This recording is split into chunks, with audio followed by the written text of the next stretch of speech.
Olá a todos, sejam todos muito bem-vindos. Hoje a gente vai fazer a leitura do mapa da Pétala. Esse é o nome que a gente vai chamá-la.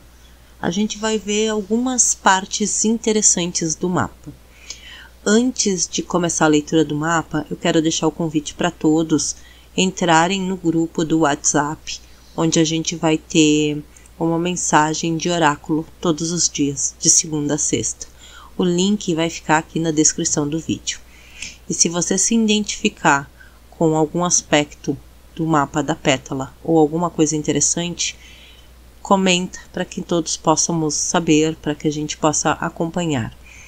E outro assunto importante, eu vou estar fazendo a leitura de um mapa por semana, uma parte do mapa, porque como eu já falei no outro vídeo, o mapa é algo muito extenso, ele vai muito mais do que 1 ou 2 horas e se tornaria inviável, gente, desculpa, é que tá bem tarde já, a gente fazer uma leitura completa. Então a gente vai fazer a leitura de alguns pontos específicos do mapa.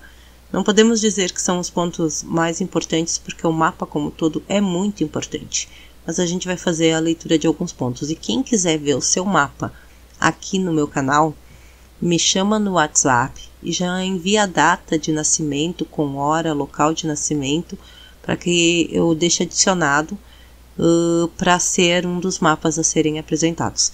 Então a gente vai fazer um mapa por semana e hoje a gente vai ver o mapa da Pétala. Vamos lá então. O mapa da Pétala, ele tem o ascendente em Leão, porém é no grau 27 de Leão. E já é considerado um grau meio complicado, não tanto quanto o 28, mas o grau 27 ele está nos últimos graus de Leão, então significa que ali ele tem um pouco mais de potência, porém é uma potência muito cansada, é uma potência que já está complicado. Então, estando nos últimos graus de Leão, 27 até 29, a gente tem o que a gente chama de graus anaréticos ou graus críticos. Isso indica uma energia mais intensa, mais desafiadora e até mesmo madura, pode ser, viu? O Leão no ascendente ele fala de uma presença marcante, calorosa, criativa, orgulhosa. Nos últimos graus pode haver um senso de urgência em se afirmar, um certo drama ou até uma intensidade emocional quando se trata da própria imagem. Pode carregar questionamentos de identidade, como se a pessoa estivesse finalizando um ciclo leonino, está prestes a nascer em outro modo de ser, que seria o próximo signo. Também tem uma necessidade de expressão autêntica, mas às vezes ela vem com medo de ser visto de verdade. Então, aqui a gente já tem um ascendente que ele já está gritando mais que o normal, por estar num grau anarético, né, num grau crítico. E ali, já nessa parte, a gente encontra então o que? Uma necessidade de afirmar a identidade, uma necessidade de sentir o seu valor, né? E aonde que isso vai se manifestar com mais força? Lá na casa 11, ou seja, nos grupos, num grande grupo na comunidade. A casa 11 ela vai muito além da família, sabe? E esse sol ele está em Câncer, o que torna tudo isso muito complicado e muito dual, porque Leão ele fala de uma necessidade de se autoafirmar baseado na sua identidade pessoal. E aí quando a gente fala de Câncer, a gente fala de nutrição. Mas não só a autonutrição, também é a nutrição das pessoas que estão ao nosso redor. Estando Câncer na casa 11, a gente está falando de uma nutrição muito maior do que os nossos entes queridos, nossos amores, nossos filhos, nossa família. A gente está falando do grupo do qual a gente está inserido. Então essa pessoa com esse ascendente nos últimos graus e com esse sol na casa 11, em Câncer, ela tem uma psique marcada por um forte desejo de expressão pessoal, junto com uma profunda ligação com o coletivo. O ascendente em Leão ele traz uma presença marcante, criativa, calorosa, Estando nos últimos graus, essa energia leonina pode se manifestar com mais intensidade ainda, urgência às vezes, inquietação. A pessoa sente uma necessidade de afirmar sua identidade com força, mas pode carregar inseguranças internas sobre como ela é percebida. Existe um orgulho natural, também uma vulnerabilidade quando não se sente reconhecida ou valorizada. Com o Sol na casa 11, indica que essa pessoa se realiza e encontra seu propósito dentro dos grupos. Amizades, causas maiores, até uma natureza visionária mesmo, voltada assim bem para o futuro, para ideias inovadoras e para a construção de um mundo melhor. Pode até se tornar uma grande líder em comunidades, projetos sociais, buscando constantemente algo que se beneficie, não só a si, também o coletivo. Na psique, isso gera uma tensão interessante entre o impulso de brilhar individualmente e a necessidade de fazer parte de algo maior. Aqui já é dual. Existe o desejo de ser única, admirada, respeitada, mas também um anseio por conexão. Câncer é um signo de conexão. Casa 11 é liberdade e contribuição social. Quando essa pessoa encontra um grupo onde possa expressar sua individualidade ao mesmo tempo em que se sente útil, reconhecida, ela floresce. Pode enfrentar crises internas se sentir que está apagada no coletivo ou se for rejeitada pela sua autenticidade. É uma mente com fortes ideais que precisa equilibrar a autoafirmação com a entrega ao grupo, buscando sempre um espaço onde possa ser ela mesma sem abrir mão da sua vocação e para poder transformar e inspirar os outros. O lance do ascendente em Leão, que são pessoas que nasceram com um magnetismo e elas vêm para brilhar. Se isso for contrariado, elas podem sim se sentir desvalorizadas. Isso pega forte com esse ascendente. A pessoa se sente realmente desmerecida. E aqui essa energia toda, ela quer um reconhecimento através da nutrição, do cuidar. Do cuidado. Câncer é cuidado, né? É o ato de conseguir alimentar emocionalmente, também fisicamente, o outro, né? Eu desenvolvo conexões autênticas, verdadeiras. Isso para essa pessoa é muito marcante. Então, é uma pessoa que ela gosta de cuidar dos outros? Gosta, adora. Também gosta de ser cuidada. A conexão para essa pessoa é muito importante. E nessa conexão, ela deseja, sim, ver seu ascendente reconhecido, ser valorizada. Ela deseja, sim, ser percebida dentro da sua identidade, da sua individualidade. A questão que pega aqui é que esse Sol, ele tem uma quadratura com Marte, em Virgem. O que acontece aqui? Ela é uma pessoa que ela quer nutrir, que ela quer amar, que ela quer cuidar, que ela quer se conectar com o outro, né? Entretanto, qual é a maneira que ela faz isso? Ela faz isso com Marte em Virgem. Virgem é um signo perfeccionista, autocrítico, extremamente focado em acertar. Virgem é um signo que ele veio a aperfeiçoar. Ele é um signo que ele quer estar sempre se melhorando, sempre fazendo melhor, sempre construindo algo que seja útil. É um signo extremamente humilde também. Porém, é um signo focado em acertos, a perfeição. Para a Virgem, a perfeição é o mínimo que ele espera. Então, quando eu tenho aqui um Sol que quer nutrir, que quer amar, que quer conectar, que está quadrando um Marte que quer a perfeição, a gente tem um problema sério aqui. A gente tem uma pessoa que deseja se conectar profundamente, que deseja ser reconhecida no seu brilho, na sua autenticidade. A maneira como ela está fazendo isso é através da busca de uma perfeição. Então, ela pode ser uma pessoa muito, muito crítica dela mesma e dos outros. Ela é uma pessoa que se cobra por acertar. Eu preciso acertar de qualquer maneira. E na mesma intensidade que ela precisa acertar, ela também quer que o outro acerte. Virgem é um signo que ele aperfeiçoa, tanto a si mesmo quanto o outro. Então, ele é um signo que ele está sempre disposto a dar aquele palpite para ajudar no outro. Não é uma coisa que se faz por maldade. Em Virgem, a gente tem aperfeiçoadores. São pessoas que realmente desejam consertar as coisas, melhorar as coisas. Então, o Sol em Câncer traz essa essência emocional, intuitiva, protetora. Essa pessoa se sente mais viva quando está conectada. Quando ela pode cuidar, acolher, criar vínculos, sabe? Se sente pertencente a algo ou a alguém.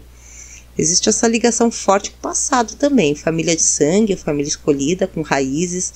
Mas existe uma vulnerabilidade emocional, um medo da rejeição.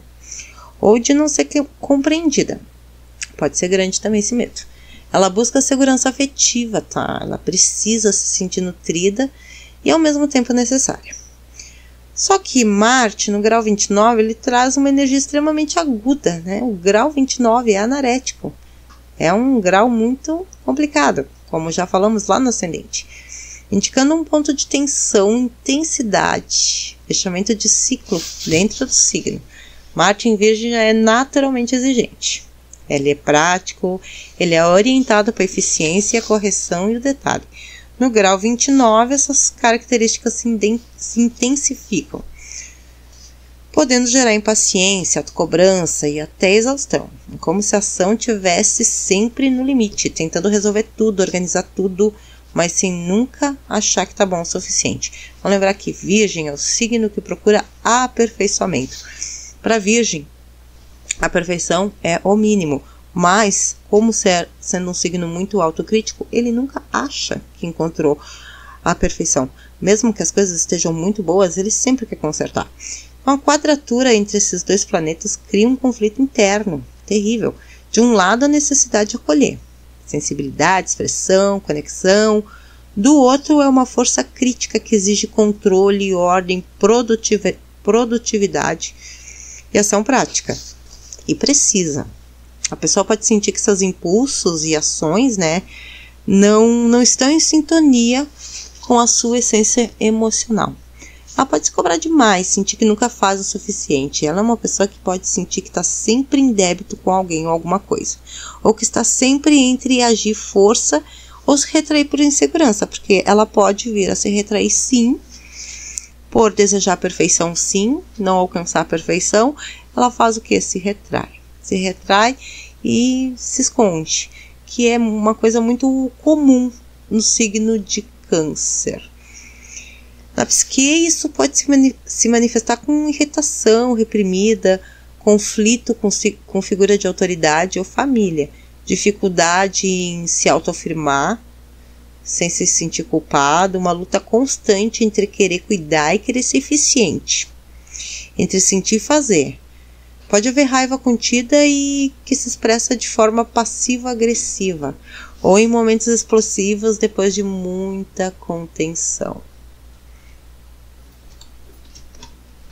Gente, o que é o passivo-agressivo, né? Passivo-agressivo é aquela cutucadinha básica que às vezes a gente dá querendo.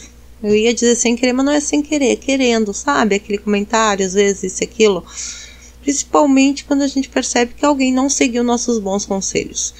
A pessoa não seguiu nossos bons conselhos, teve um resultado ruim, a gente não vai perder a chance de ir lá e dizer assim, eu te avisei.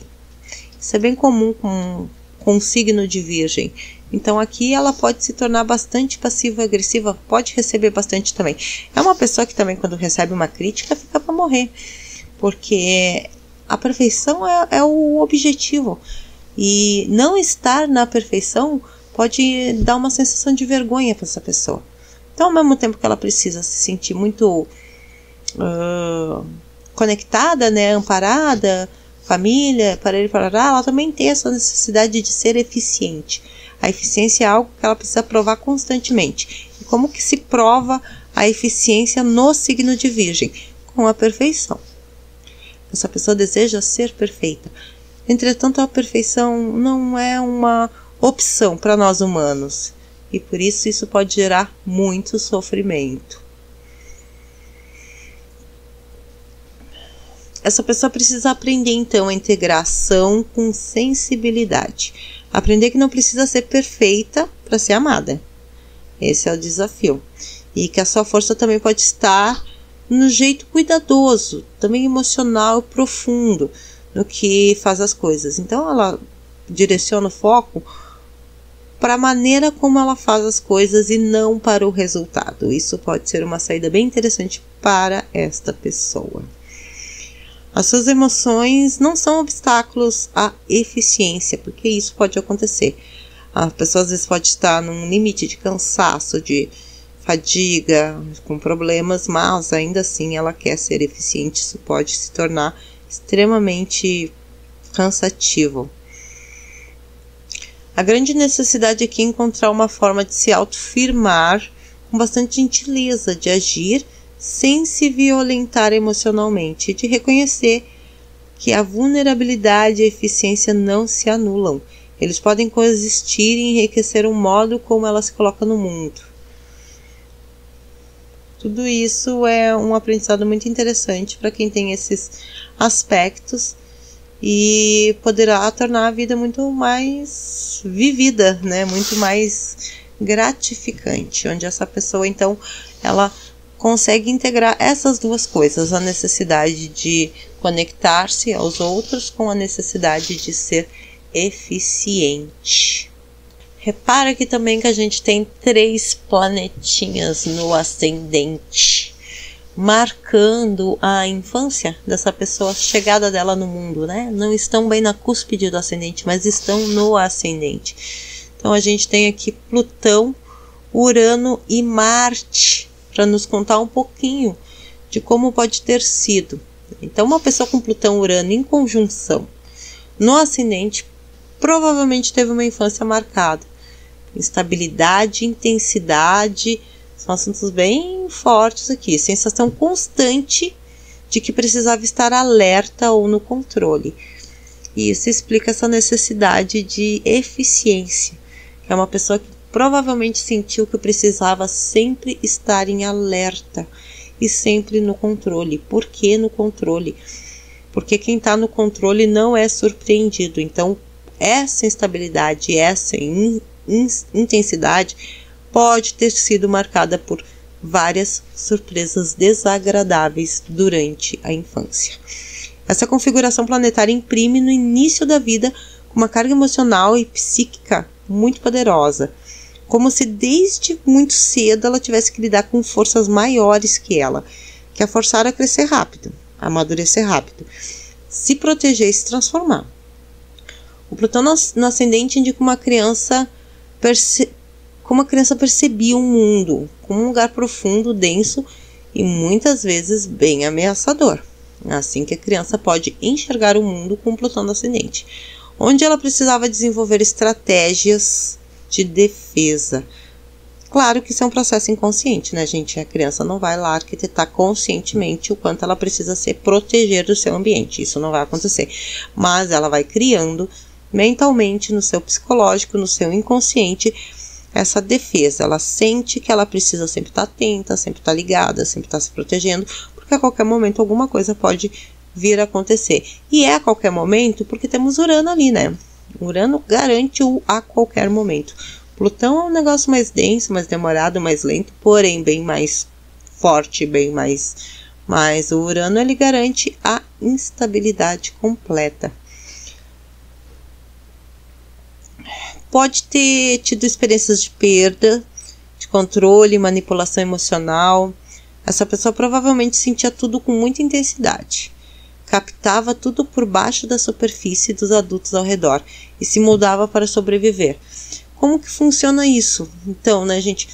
É aquela pessoa que percebe que tem algo ali que não está sendo dito. Tem alguma coisa aqui. Não está sendo dito, não está sendo falado, mas eu percebo. Ela é uma pessoa com uma forte... eu vou chamar de dom, né? Um forte dom para perceber aquilo que não está sendo dito, aquilo que não está visível. Porque muitas vezes vem de uma infância onde pode ter parecido que as coisas estavam muito boas, mas ela sabia que não estava alerta, né? Então isso é bem comum. O Urano, ele adiciona essa nota de instabilidade, de imprevisto. A infância pode ter tido muitas mudanças bruscas também, mudança de casa, mudanças, coisas que deixam de funcionar da maneira como estão, começam um novo jeito, né? Sensação de desencaixe também pode ter sido forte. Ou relações não convencionais. Sabe, relacionamentos que talvez, sabe, aquela amiga que talvez foi morar com a família, ou o Urano garante que alguma coisa fora dos padrões da época poderiam estar acontecendo ali, tá? Não necessariamente alguma coisa feia, assim, mas alguma coisa não convencional.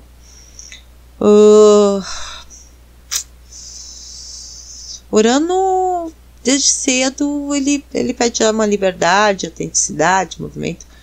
Mas isso pode ter entrado em conflito com as necessidades de Plutão, de controle e proteção, né? Porque Urano é liberdade, Plutão é controle, é proteção, é aconchego, né? No seu bom... aconchego no seu bom lado. Com eles juntos ali no ascendente, a criança viveu uma ruptura de transformação contínua, né? Ela pode ter desenvolvido uma postura de defesa muito forte, uma pessoa que se defende bastante, está sempre na defensiva, mantendo as pessoas até a distância, sabe? Desconfiando do ambiente, se sentindo estranha, não pertencente, né? Sente que aquele lugar não é dela, isso pode ser bem comum também. Isso também gera um tipo de personalidade magnética, por mais que ela não se sinta lá parte de nada, ela é uma pessoa que atrai outras pessoas. Pode ser intenso, imprevisível e, acima de tudo, tem uma capacidade de se reinventar e uma inteligência emocional que é intuitiva. Aquela pessoa que, deu ruim, deixa eu trocar a visão, o olhar, a direção e me transformar. Provavelmente uma criança com uma sensibilidade oculta, que aprendeu a se proteger por trás de uma postura de força. A infância pode ter tido momentos de solidão emocional também, bem comum, viu? Mesmo que cercada de pessoas, assim, não se sentia parte de nada. Essa pessoa normalmente carrega essa sensação de ter nascido para algo maior, mas, ao longo da vida, precisa resignificar o que ela viveu e aprender a usar esse poder aí de transformação interna sem medo de se mostrar, que é um grande desafio de Plutão. Isso é bem forte com esses aspectos. E aí nesse mapa aqui também a gente vê ali a casa 1 e 7 interceptadas, né? Ou seja, o ascendente começa lá em Leão e a casa 2 começa lá em Libra. Virgem e Peixes estão fechados neste mapa, o que dificulta ainda mais a pessoa conseguir visualizar essa energia. Ou seja, tudo isso assim pode ficar muito inconsciente para essa pessoa, ela pode não perceber seu jeito de funcionar, e aí essa pessoa acaba isolando ali esses planetas, Urano, Plutão, Marte, Quirón e Saturno, que é a casa 1 e a casa 7. Essas pessoas que têm a casa 1 e a casa 7, elas têm uma dificuldade em perceber o outro no seu funcionamento real. Elas começam a ver o outro como a forma que elas criam na cabeça dela. Elas criam uma imagem perfeita do outro, principalmente porque temos Virgem aqui. Não necessariamente é real. É uma pessoa que pode interagir com o outro a partir da imagem que ela criou mentalmente desse outro. Aí a gente vai entender que Plutão em Virgem também, se Virgem é o cara do zodíaco que quer atingir a perfeição, que quer aperfeiçoar, que quer melhorar, que quer fazer isso, que quer fazer aquilo, a gente vai entender que Plutão ali deixa isso muito forte mesmo, porque Plutão vai remover todas as camadas de Virgem. Então tudo que Virgem nasceu para ser, com Plutão ali vai se intensificar muito. Essa pode ser uma pessoa muito focada na eficiência, no controle, no aperfeiçoamento, e pode ser bem difícil ela se dar de conta disso. Apesar da necessidade de conexão com vários planetas ali em Câncer, apesar da necessidade de leveza com a Lua e Júpiter em Gêmeos, ela tem essa necessidade interna, mas algo a empurra, algo a projeta, quase como se eu não for eficiente, eu não serei valorizada. Quem nos conta isso é esse ascendente que precisa desse valor, ou seja, uma pessoa que pode ter muita dificuldade em parar de fazer qualquer coisa. Tudo precisa ter um objetivo prático, material. Ou seja, Às vezes até pode ser uma pessoa que pode confundir ou amor, ou cuidado, isso e aquilo, com trabalho, né? Virgem fala muito de trabalho, de aperfeiçoar. Pode ser uma pessoa que está sempre tentando fazer as coisas pelos outros. Entretanto, é uma pessoa que também quer que o outro faça o mesmo. Ela pode perceber o mundo dentro desta visão, o que pode tornar isso muito, muito cansado. E no fundo, isso pode passar muito longe da satisfação pessoal para essa pessoa, porque com a Lua em Gêmeos essa pessoa tem a necessidade de ser leve, ela tem a necessidade de não ficar sendo tão pesada quanto Virgem. E com o Sol em Câncer, Vênus em Câncer, ela é uma pessoa que precisa de acolhimento, entretanto o jeito de funcionar, que marca que uma casa interceptada, planetas ali, sendo isso bem no ascendente, ela pode ter um jeito de funcionar muito autocrítico, muito baseado em eficiência. E esse jeito de funcionar, ela pode passar por até mesmo não dar uma ignorada na sua necessidade de leveza.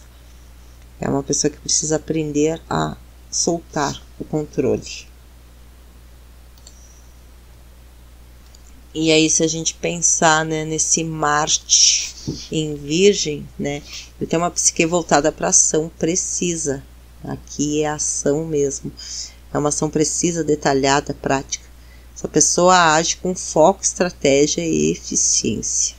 Ela não desperdiça energia à toa. Prefere fazer tudo muito bem feito, com lógica. Tem que ter lógica e clareza na mente para conseguir funcionar. Tudo isso precisa fazer sentido para virar ação.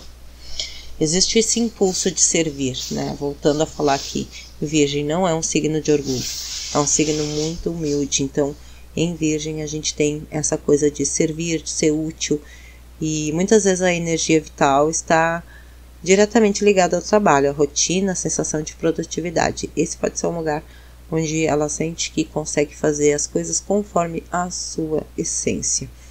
Internamente é uma tensão constante entre o desejo de agir e a crítica interna. Então, em Virgem a gente também pode falar de pessoas que travam, né? Elas ficam travadas na hora de fazer alguma coisa porque a sua crítica interna é muito forte. É uma pessoa que procura a perfeição e se ela acha que ela está errando em alguma coisa, ela pode paralisar. A pessoa sente que precisa fazer sempre melhor, da melhor forma.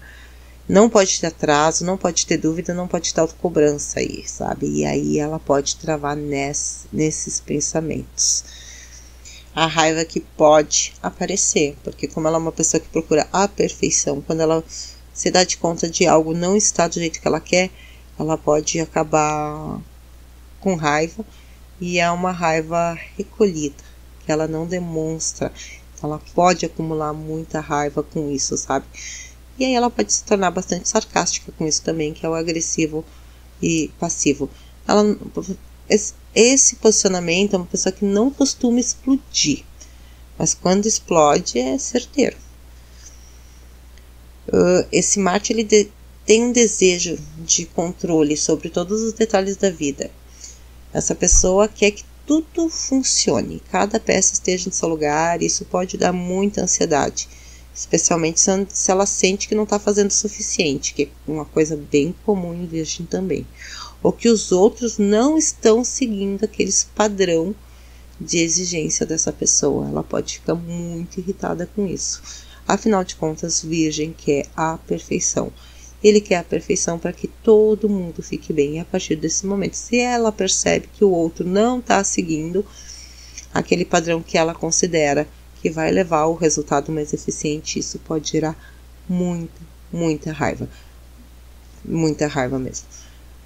É uma pessoa prestativa, mas ela se sobrecarrega por querer resolver tudo. É um Marte excelente para trabalhos que exigem concentração, análise, aperfeiçoamento. E a energia flui melhor se existe um propósito claro, quando ela sabe o que precisa ser feito e como ser feito. Emocionalmente, ela tem dificuldade de lidar com impulsos que vêm do íntimo, da alma. Pode ficar bem complicado para essa pessoa. Ela prefere racionalizar. Eu preciso entender o que é isso que estou sentindo. Ela precisa entender mentalmente, especialmente com uma lua em Gêmeos. No fundo, essa força de Marte em Virgem é transformadora, para um impulso bruto em ação refinada, ou seja, é aquela coisa realmente bruta que vai ser lapidada e adquirir uma belíssima forma. Quando a pessoa aprende a aliviar a autocrítica e confia mais na própria intuição, essa psique se torna uma ferramenta poderosa de realização com propósito.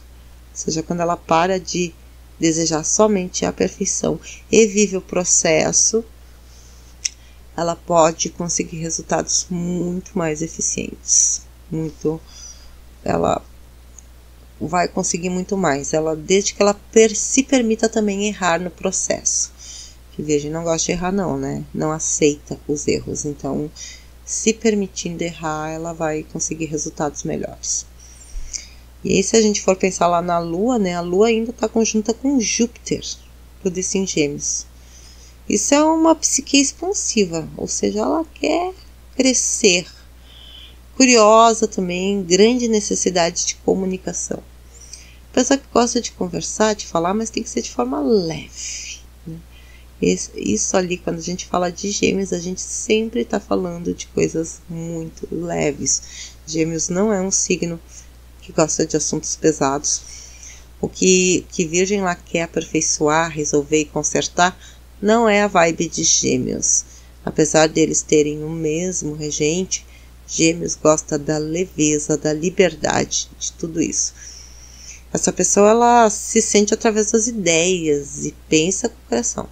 Existe um desejo profundo de entender o mundo por meio de troca, de conversa, de variedade e de experiência. Ou seja, ela é uma pessoa que gosta de trocar figurinha, trocar informação, entender como o outro vive, do que se alimenta, onde dorme. Sim, gosta de tudo isso. Desde que não vire uma conversa pesada. A partir do momento que... A partir do momento não é exatamente uma regra, claro, né? Mas ela é uma pessoa que não gosta de ouvir sobre assuntos pesados. Isso não gosta. Mas se ouvir, ela vai botar o Marte lá em prática, viu? Bora consertar isso aí. Então, Júpiter, ele amplifica tudo que ele toca, né? Quando ele tá ali tocando na Lua, isso pode ficar muito maior, né? Em Gêmeos a gente tem uma mente inquieta também, versátil e que precisa de estímulo. Essa pessoa tem um apetite emocional por conhecimento, diversidade, estímulos novos, e ela se sente bem quando está em movimento, conhecendo, aprendendo, falando, ouvindo. Ela quer movimento. Essa Lua não gosta de ficar em casa, ela não gosta de ficar quietinha, ela quer interagir. E na infância ela pode ter buscado atenção e afeto por meio da palavra, sabe? Tentando conversar, se expressar. Não é aquela criança falante, que questiona, que tem mil interesses. O emocional é processado com lógica aqui, mas não de forma fria. Existe uma leveza, humor, uma espécie de otimismo natural, mesmo diante das dificuldades. Aí quando a gente fala da Lua, claro, na hora de agir a gente vai botar lá o Marte em ação. Na hora de precisar a gente vai ver que o Sol está vibrando em muita conexão, né? Que mais que a gente pode falar? Pode ser alguém que se recupera rápido emocionalmente também. E que prefere não se aprofundar muito no sofrimento. Se a pessoa não gosta de papo de pessoa tá sofrendo, não é com ela não, tá? Ela quer olhar as coisas mais interessantes, mais construtivas, pra lá e pra cá. A conjunção também pode trazer uma dispersão emocional. Como tudo fica grande, pode ter exageros, sentir demais, falar demais, pensar demais sobre o que sente. Às vezes pode se perder em análises também. Desconectar o corpo, de experiência emocional. Tem tanta vontade de entender o que se sente com essa Lua, e que o sentir mesmo pode ficar em segundo plano, sabe? Ela racionaliza tanto, eu preciso entender tanto o que tá rolando, que eu paro de sentir para ficar pensando. É muito isso com essa Lua. Ela é uma psique leve, sociável, né? Só que a gente não pode esquecer o Plutão lá. Aí tu vê a necessidade da pessoa é ser leve, a necessidade da pessoa é leveza mesmo, né? Então, quando ela chega e olha para o mundo, ela olha com o olhar de Plutão, que torna a leveza quase impossível, né? Com o Plutão ali ameaçando o ascendente. Com essa lua ali conjunto com Júpiter, ela é uma pessoa generosa, viu? Uma pessoa que gosta de leveza, de bom humor, de risada, de descontração, de trocar figurinha, de entender o mundo ao seu redor, tudo isso com muita generosidade. É uma pessoa assim bastante disponível para ouvir o outro, para conversar, né? Ela é uma pessoa, mas não necessariamente que ela vai ficar nesse lugar, né? Ouvindo. Então, se tiver uma amiga que estiver sempre querendo contar o meu BO, reclamando da mesma coisa, essa pessoa cansa. A pessoa com lua em Gêmeos, ela não tem muita paciência pra isso, não. Contou uma vez, tá ótimo. Não precisa ficar contando de novo, não, tá? Eu não gosto de ficar ouvindo a mesma história 300 vezes, não. Esse tipo de coisa não funciona com essa lua. Então, gente, vou ficando por aqui. Me contem nos comentários o que acharam. Eu já dei os recados lá no início. E eu espero vocês aí para nossa próxima leitura. Boa noite!